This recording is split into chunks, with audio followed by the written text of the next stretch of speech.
संगी जब ले बस्तर हिंटूरी ला देखो ना, मोर दिल हर वो करमाया माँ खो गे। का बात करथस? लगथे पहली नजर के प्यार।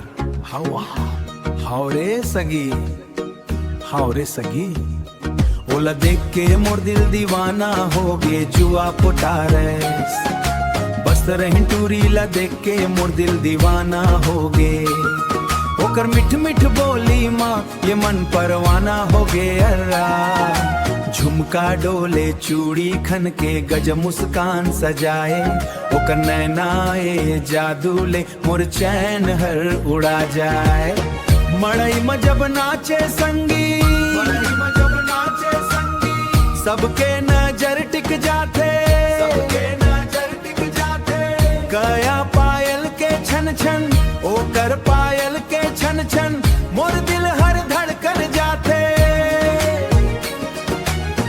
लाल फाल के साड़ी माँ चंदा कस चमके रे।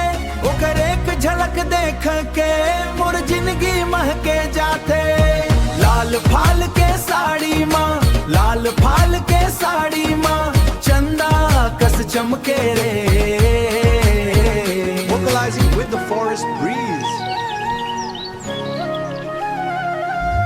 बस्तर हिंटूरी ला देख के मोर दिल दीवाना हो गे।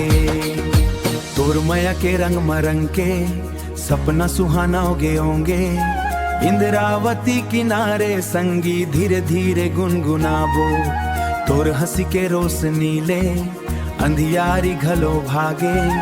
तोर संग जिंदगी बिताए बर मोर दिल हर जागे वो। तोर स्टाइल है किलर, तोर स्माइल है फायर।